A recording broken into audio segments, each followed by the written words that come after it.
Fala aí, meus queridos, tudo certo? Mais um vídeo aqui no canal no ar. Hoje para falar sobre a Copa América. A Copa América que, com o jogo do Brasil ontem, né?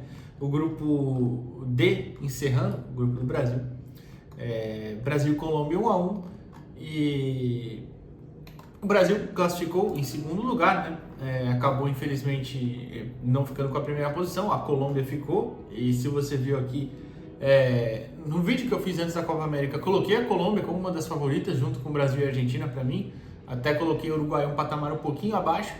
E agora a gente vai ter um Brasil e Uruguai já nas quartas de final, né? O outro jogo do grupo foi Costa Rica e Paraguai, mas os dois eliminados. A Costa Rica venceu até por 2-1, né? Mas acabou ficando fora da competição com 4 pontos, né? Que tinha empatado com o Brasil também. O Brasil passou em segundo porque empatou 2 vezes e venceu uma, perdão. Enfim, vamos falar sobre isso. Antes, eu já peço chegou muita gente, né, nas últimas semanas, e eu agradeço vocês, principalmente pelo Resenha Santista, mas aqui a gente também faz vídeos de Eurocopa, Copa América, às vezes até de algum outro time brasileiro, não estranhe, tá? E se você puder, deixa o like no vídeo, se inscreve no canal, torne-se membro se quiser também, se puder. E vamos lá, hoje eu vou falar sobre o jogo do Brasil um pouco em si, né? Não quis falar ontem porque achei que já está um pouco tarde, já aproveitei e falei, vou falar dos confrontos do mata-mata também, né? Mas enfim. Então, Brasil e Colômbia 1-1. O Brasil, para mim, teve grandes problemas na partida de ontem e me incomodou bastante a dificuldade que o Brasil teve em sair jogando, né? Contra o Paraguai, nem teve aqui até pós-jogo, né? Contra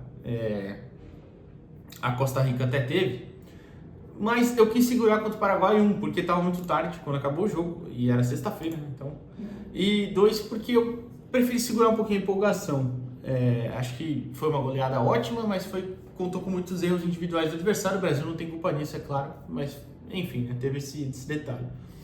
Agora, ontem em específico, a Colômbia é um time muito agressivo, né? A Colômbia é um time que é muito forte fisicamente e é muito vertical. A Colômbia não demora com a bola no pé, a Colômbia vai para cima e tirando o James Rodrigues, claro que até é o cara que mais pisa na bola, para o jogo, dá uma respirada, mas você tem o Richard Rios pelo lado direito, sendo um cara que é um bom driblador e chega à frente também, tem qualidade para isso. Do lado esquerdo você tem o John Arias, que é um cara que pisa muito na área, apesar de não ter feito tanto isso, né, contra o Brasil, mas ele joga uma faixa um pouco mais avançada do campo pelo lado esquerdo. E aí quando você tem o Luiz Dias por aquela faixa também, o melhor jogador da Colômbia é o Luiz Dias, extremamente habilidoso, tem uma finalização ótima, é um jogador do mais alto nível hoje. Então você tem muito perigo pelos lados também. E aí o James, que é um cara que a Colômbia praticamente joga ao redor dele, né? Joga para ele, digamos assim. Ele começa o jogo com ponta direita, mas não é aquele ponta a ponta, né? É um ponta que joga mais por dentro, e o Richard Rios que abre lá pro lado direito meio que para fazer essa, né? Por exemplo, o Richard Rios que acompanhava as subidas ali do Paquetá, que estava muito preso no lado esquerdo. Então achei que o Brasil teve muita dificuldade por aí.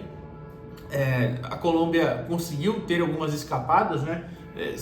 Pelos lados principalmente. O Wendel não fez uma boa partida, o Wendel que é um lateral que normalmente costuma se segurar defensivamente, né? Mas ontem ele não fez uma grande partida e teve problemas por ali também.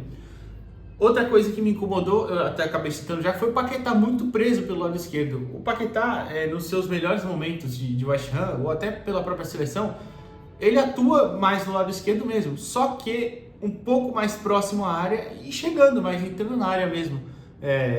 Ontem ele ficou muito preso do lado esquerdo mesmo.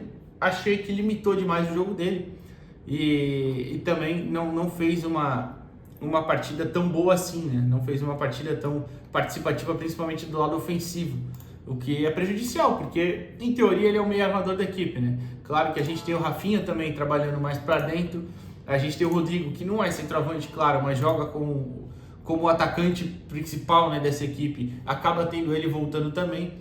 E aí a gente espera ver o Vini mais perto do gol, por exemplo. Então não tem um meio armador mesmo. Esse cara seria o Neymar se estivesse saudável. Como não tá, em teoria teria que ser o Paquetá, né? Ou então se o Dorival muda a estrutura e coloca o Rodrigo como esse armador e o Endrick na frente, o que pra mim era o ideal, tá? Pra mim esse time deveria jogar assim, porque aí você teria um centroavante de qualidade que consegue sair da área puxando o defensor e trabalhando perto dos meias também. O Endrick teria a capacidade de tabelar, seja com o Rodrigo, com o Vini Júnior, ou propriamente abrir espaço para o Vini entrar, né, na área. Enfim, acho que deveria ser feito isso. Até entendo na partida de ontem não ser feito, mas eu falei aqui no jogo contra a Costa Rica que eu achava muito errado ficar o jogo inteiro com os dois volantes, como aquele ficou naquela partida, o Dorival ficou, com João Gomes e Bruno Guimarães. Ontem eles foram substituídos, né? O Bruno pelo Douglas Luiz, que até é um jogador de uma qualidade muito boa saindo jogando, né? De saída de bola muito boa mesmo, bom passe. E o João Gomes pelo Ederson, que também tem um pouco passe até melhorado, mas não é necessariamente um segundo volante de muita chegada na frente, né? E acho que faltou um pouco disso. E aí até falei de saída de bola, que foi um outro grande problema, que olhando as minhas anotações, que ontem nem João Gomes e nem Bruno Guimarães davam essa opção de primeiro passe para sair jogando. Achei que eles pecaram muito na movimentação e no passe em si. O João, por exemplo, não conseguia, quando ele dominava a bola e girava para frente, ele não conseguia acertar bola longa ou um passe mais para frente em progressão mesmo. Teve muita dificuldade mesmo nisso. Por exemplo, ele tentou 4 bolas longas ontem e não acertou nenhuma. O que é um problema, né? Especialmente quando você não tem uma saída que seja feita mais com qualidade pelo chão, como ontem o Brasil não estava conseguindo fazer. Muito também pela pressão da Colômbia, claro. A Colômbia marcava lá em cima, como eu disse, o Rios pela direita, o Arias pela esquerda, o Rames Rodrigues mais como um meia ali segurando por dentro. E você o Córdoba também, o centroavante, claro, o John Córdoba. E muitas vezes até o próprio Lerma, que é o primeiro volante da Colômbia em teoria, mas é um cara que tem capacidade física até ainda para chegar na frente e percorrer grandes distâncias do campo, muitas vezes marcava lá em cima. Então a Colômbia tinha essa qualidade e dificultava o Brasil para sair ali. Acho que o Brasil pecou muito nessa questão. E claro que a gente pode falar, e muita gente vai falar da questão física. Os jogadores da Colômbia são muito físicos, né? Tem muito essa qualidade, essa característica para marcar lá em cima, tá? Mas aí a gente tem um contraponto também, que até é meio que uma crítica que fazem. Eu particularmente não faço essa crítica. Muita gente fala mas os jogadores destaques, os meias, né? Citar só os meias, os meio-campistas, são destaques de West Ham, Newcastle e Wolverhampton. É verdade, são times que não são do primeiro escalão da Inglaterra, mas isso não, na minha cabeça não faz muito sentido de ser por isso que não se destacam. Os jogadores da Colômbia também, o Munhoz, é o jogador do Crystal Palace, que fez o gol, o Daniel Munhoz, lateral direito, que é um bom lateral direito, inclusive no Colômbia e Paraguai que eu falei aqui, junto com o jogo do Brasil e Costa Rica, elogiei muito ele. O Davinson Sanchez é jogador do Tottenham. O Mina até outro dia, que até ontem nem entrou, né? É reserva. Mas no outro jogo ele entra, ele é jogador, até outro dia era jogador do Everton. O Borré estava lá na Alemanha no Eintracht Frankfurt, até voltar para o Internacional. Entra no segundo tempo o Carrascal. O Carrascal até outro dia estava na Rússia, nem sei onde ele está hoje, eu vou abrir aqui. Ainda está na Rússia, está no Dinamo Moscou. Então não tem... Até pior, né? O Dinamo comprou ele do CSKA, antes estava no CSKA, sei lá também qual está mais competitivo hoje. Mas não vejo esse argumento. O John Córdoba é jogador do Krasnodar, não vejo esse argumento como muito válido, não. E a Premier League é uma liga física, então os jogadores da Colômbia engoliram o Brasil nesse sentido. Mas eu também entendo que a Colômbia tem um grande trabalho, a Colômbia tem 24 jogos sem perder, vinha de uma sequência de 10 jogos vencendo, tá? E nessas vitórias não tinha só baba não, nessas vitórias tinha Alemanha, tinha Espanha, tinha o próprio Brasil nas eliminatórias. Eu vou abrir aqui até rapidinho. O trabalho do Nestor Lorenzo é muito bom, que é o técnico argentino da Colômbia. As vitórias da Colômbia tem no meio do caminho Brasil, Paraguai. Essa é só a sequência de 10 vitórias. Venezuela, que encerrou ontem com empate. México, Espanha, Romênia, Estados Unidos, Bolívia, Paraguai, Costa Rica e o empate contra o Brasil. Então assim, tem muito time bom no meio do caminho também. Tem um time baba, claro, mas tem muito time bom. E a sequência invicta eles enfrentaram também Uruguai, Japão, Chile, Argentina, empatando, seja, ou vencendo. Então, assim, tem jogos bons aí, é um trabalho bem feito. Por isso até, repito, coloquei como uma das favoritas. Mas é claro, finalizando essa parte do jogo do Brasil e Colômbia, o Brasil era favorito, na minha opinião pelo menos, e tinha que passar em primeiro no grupo. Não passou, né? Os grupos ficaram com, eu vou falar todos aqui, grupo A, Argentina passou em primeiro com 9, o Canadá em segundo com 4. O Canadá inclusive fez um gol só, que foi o da vitória sobre o Peru por 1-0, depois antes tinha perdido da Argentina, vence o Peru na segunda rodada e empata com o Chile também 0-0. Fez um gol em 3 jogos e passou com 4 pontos. Grupo B, a Venezuela passa em primeiro com 9 pontos, vencendo os 3 jogos, vencendo Equador, México e Jamaica. O Equador passa em segundo com 4 pontos. O Equador venceu a Jamaica, empatou com o México e perdeu da Venezuela, né? E, enfim, grupo C, o Uruguai também passa com 100%. O Panamá passa em segundo, vencendo os 2 jogos e perdendo um, né? Passou com 6 pontos, venceu Estados Unidos e Bolívia e perdeu do Uruguai. E o grupo D, o Brasil passou em segundo com 5 pontos, a Colômbia em primeiro com 7. O Brasil empatou com Costa Rica e Colômbia e venceu o Paraguai, né? A Colômbia venceu o Paraguai e a Costa Rica e empatou com o Brasil. Mas, enfim, e agora a gente vai para o mata-mata, que os confrontos são Argentina e Equador, de um lado da chave com Venezuela e Canadá. No outro lado da chave, Uruguai, Brasil, Colômbia e Panamá. Esse chaveamento é meio errado, né? Porque, por exemplo, o Brasil já pode enfrentar a Colômbia de novo na semi. Deveria inverter, né? Mas é que aí eu acho que a Conmebol fez isso pensando em um Brasil e Argentina na final. Na minha cabeça, é claro. Argentina e Equador. Apesar do Equador ter uma geração muito boa, nessa Copa América ainda não fez nenhuma grande apresentação, mesmo nas vitórias, tá? Na vitória, aliás. Não fez nenhuma grande apresentação ainda. Mas é um time muito interessante. É um time bem talentoso, tá? Tem bons jogadores ali em vários setores do campo. Tem o Kendry Páez, que é um dos jogadores mais novos aí da competição, mas que já é o destaque, já está vendido para o Chelsea, inclusive. Tem bons jogadores de defesa também. O Nkampé, por exemplo, um lateral esquerdo, um zagueiro barra lateral esquerdo, que fez uma grande temporada no Leverkusen. Você tem o Preciado pelo lado direito também, que é um ótimo lateral. Estou esquecendo de alguém, talvez. O Caicedo, que não fez uma grande temporada no Chelsea, mas temporada de adaptação, chegou agora também, é um ótimo volante. Enfim, tem bons valores ali. Claro, a Argentina para mim é a favorita, ainda que não tenha o Lionel Messi, talvez, né? O Messi não jogou a terceira partida porque a Argentina estava classificada e ele estava com dores na coxa, também ficou de fora. Mas é uma equipe muito sólida, é uma equipe que não está no mesmo nível daquela campeã mundial, tá? Não está mesmo.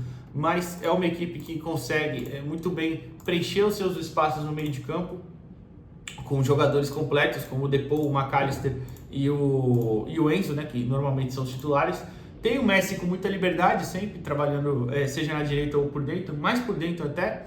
E tem, para mim, o grande cara aí dessa seleção, normalmente pelo lado esquerdo, só para citar todos, às vezes é o Gonzalez, às vezes é o Di Maria, enfim. O Gonzalez é mais um jogador de força, né? Um jogador que consegue mais acompanhar até o adversário quando é para marcar. Quando não, o Acunha é utilizado como lateral ou ponta também, que ataca bastante pelo lado esquerdo. O Di Maria também como opção de jogador mais talentoso, é óbvio. Mas tem um bom elenco aí, ofensivamente tem boas peças. E, claro, esse tá ele, mas um cara que é chave para mim nesse sistema é o Julián Álvares, né? Que é um centroavante completo, um centroavante que no River Plate já era um dos grandes jogadores da América do Sul e chegando ao City do Guardiola aprendeu inclusive a jogar como meia, né? Entre aspas, ele sai muito da área, consegue trabalhar o jogo de fora da área também, tem muita qualidade o nosso querido Julián Álvares, né? Eu tô até com as camisas aqui, só para deixar aqui de cenário, não tenho de colocar aqui, então vai ficar aqui no ombro mesmo. E já era. Mas acho que a Argentina é favorita para passar do Equador. Claro que tudo pode acontecer, repito, mas se fosse para apostar, apostaria na Argentina passando aí do Equador nesse confronto. O Equador talvez tenha problemas para marcar por esse meio de campo, com tantos jogadores completos e com o Messi, por exemplo, se estiver bem, né? é sempre uma dificuldade de enfrentar, né? O Messi tem grandes atuações contra o Equador, né? Inclusive aquela mais famosa na Copa de 2018, né? Que leva a Argentina para a Copa, né? Que ele faz lá 2 ou 3 gols, sei lá, no Equador mesmo e acaba 3-1. O Equador também tem um problema ofensivo, né? Às vezes joga o Kevin Rodrigues, às vezes o Ener Valencia, o Jeremy Sarmiento também já foi testado do lado esquerdo, encostando mais no centroavante. Então é uma equipe que às vezes tem dificuldade para fazer gols, né? Depois, Venezuela e Canadá, eu acho que surpreendentemente a Venezuela venceu os 3 jogos, não esperava isso mesmo. A Venezuela tem um time ajeitadinho, tá? Não é um time ruim, não mesmo, mas é um time limitado, né? É um time limitado. Inclusive vence o Equador porque tinha um jogador a mais também, muito por conta disso.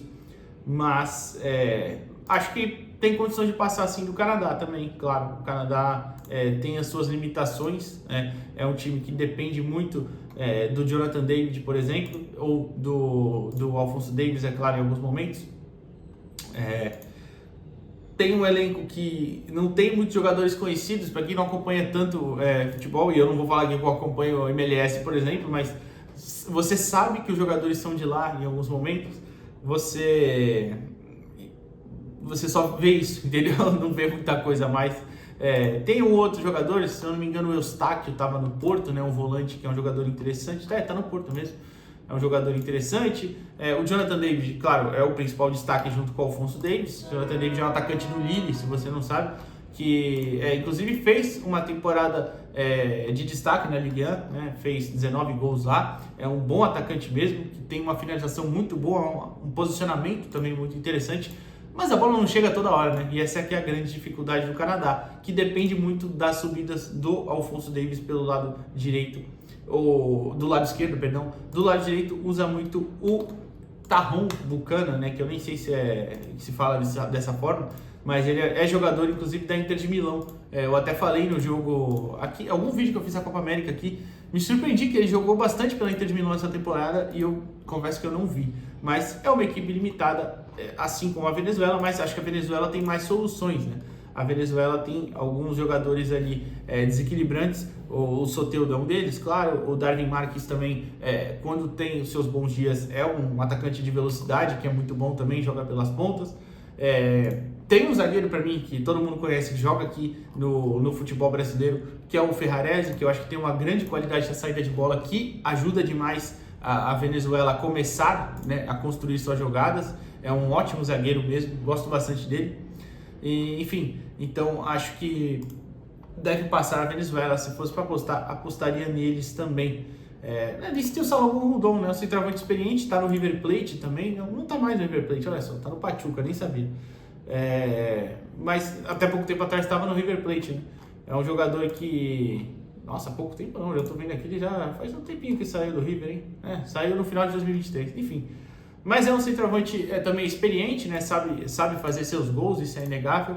Também pode ser uma arma interessante, acho que passa a Venezuela também. Vou pular Uruguai e Brasil, deixar por último. Falar da Colômbia agora, Colômbia que enfrenta o Panamá. Acho que desses confrontos, de verdade, acho que a seleção da Colômbia é a que é mais favorita, tá? O Panamá é muito limitado, tem uma geração que não é grande coisa, não é das melhores aí. Eles já tiveram times mais interessantes, não que tivessem já nenhum time, um timaço, né, com grandes destaques, mas dessa vez me parece uma geração que tem lá as suas limitações, e eu de verdade não conheço muita coisa do Panamá, mas da Bolívia, da Colômbia, sim. A Colômbia, para mim, eu já falei aqui, faz alternativas interessantes, dando essa liberdade para o James Rodrigues. O Richard Rios fazendo esse lado direito é muito bom. O Daniel Munhoz, que é o lateral direito que fez gol já no Paraguai e fez gol no Brasil ontem, é jogador do Crystal Palace, é muito bom jogador e muitas vezes trabalha pelo lado ofensivo na segunda linha do meio de campo. E aí a Colômbia fica com 3 jogadores lá atrás, os teus 2 zagueiros, o Davinson Sanchez e o Carlos Cuesta, e o Machado, lateral esquerdo, fecha meio como terceiro zagueiro. Para essa segunda linha ter John Arias, Daniel Munhoz abertos, Jefferson Lerma e James Rodrigues por dentro, Richard Rios e Luiz Dias nas pontas lá na frente, e o Córdoba no ataque. É uma seleção muito qualificada, repito, muito física. Tem boas opções no banco, você tem o Matheus Uribe, que é um jogador interessante, você tem o próprio Carrascal, que eu citei aqui, que está no futebol russo, até outro dia estava no River Plate também, é muito bom jogador. O Borré do Internacional, que não está numa fase tão boa, né? Até perdeu um gol meio que inacreditável contra o Brasil, mas é muito bom jogador também. Você tem o Borja, é verdade, até esqueci do Borja. O Borja é um centroavante interessante também, dentro das suas limitações, é um cara que pode ajudar. O Sinisterra, que entra contra o Brasil também, é jogador do Bournemouth, é bom jogador também. Enfim, tem alternativas ali, é uma geração da Colômbia que também, se talvez não é a mais talentosa, com jogadores tipo Fred Rincon e Asprilla, que realmente eram de um nível mais alto, né? Mas tem muitos bons jogadores em times médios e bons da Europa. Acho que vai passar do Panamá até com uma certa facilidade aí, colocaria. E para finalizar, esse vídeo já deve estar longuíssimo, nem sei quanto tempo está marcando já, mas Uruguai e Brasil. Esse é o grande jogo, né? O Brasil que não está tão bem, né? Repito, já falei de toda a situação. A primeira fase me decepcionou um pouquinho. Acho que o Dorival precisa arriscar mais, né? O que é um problema de técnicos brasileiros muitas vezes, mas acho que ele também tem capacidade de melhorar essa equipe. Uruguai está sendo treinado pelo Bielsa, né? O Bielsa mudou um pouco não, né? Mudou um pouco, eu tô falando de forma mais simples até, mudou radicalmente, foi uma quebra de filosofia muito grande do Oscar Tabares quando sai, mas que a seleção uruguaia, a confederação já estava se preparando para essa saída dele, para o Bielsa, né? Uma mudança completamente diferente. Mas o Uruguai vem numa sequência muito boa também. Nas últimas partidas, o Uruguai só tem uma derrota para a Costa do Marfim, um amistoso, né? Mas também vem de uma sequência bem boa aí de vitórias. Nos amistosos também, antes da Copa América, goleou o México, por exemplo, por 4-0. Tudo bem que o México joga com reserva, se eu não estou enganado, naquela partida. E o Brasil, por exemplo, sofreu, né, para ganhar do México. Então, teve aí bons resultados, venceu a Argentina nas eliminatórias, por exemplo. A única derrota da Argentina nas eliminatórias é para o Uruguai. E venceu o Brasil também, né, nas eliminatórias. Vem de uma sequência realmente bem boa. E acho que hoje é um jogo bem equilibrado. Eu não colocaria ainda o Uruguai como favorito completamente acima do Brasil, porque acho que o estágio do trabalho ainda não está lá, apesar do Brasil também não estar, né? Aqui a questão do Brasil eu ainda acho o Brasil mais qualificado, eu ainda acho o Brasil um time mais completo, apesar de você olhar, claro, a equipe uruguaia e ter lá bons jogadores, o Ronald Araújo do Barcelona, o Ugarte do PSG, que fez uma baita temporada também. Você tem o De La Cruz, que chega num nível muito bom na seleção também, né? Vem jogando muito no Flamengo também, mas na seleção. No lado esquerdo você tem o Matias Vinha, que é um lateral, se não é dos mais qualificados a nível mundial, mas para a América do Sul é um ótimo lateral também.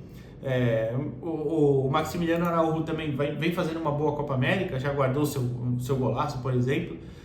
Do lado direito também tem o Pelistri, que vem ganhando algum espaço, né, na temporada, ganhou algum espaço no Manchester United.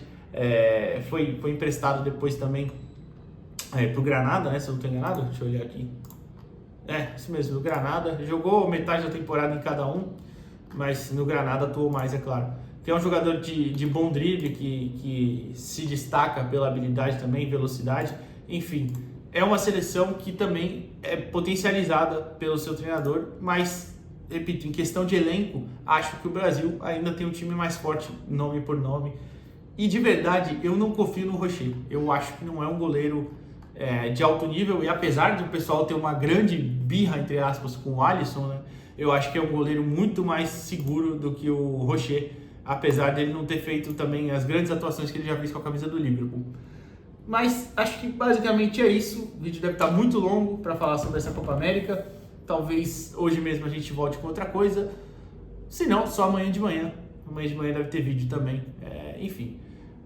Comenta aqui o que você acha desses confrontos. Deixa o like no vídeo se puder. Se inscreva no canal, torne-se membro. Se não, também tá tudo certo. Até a próxima. Valeu.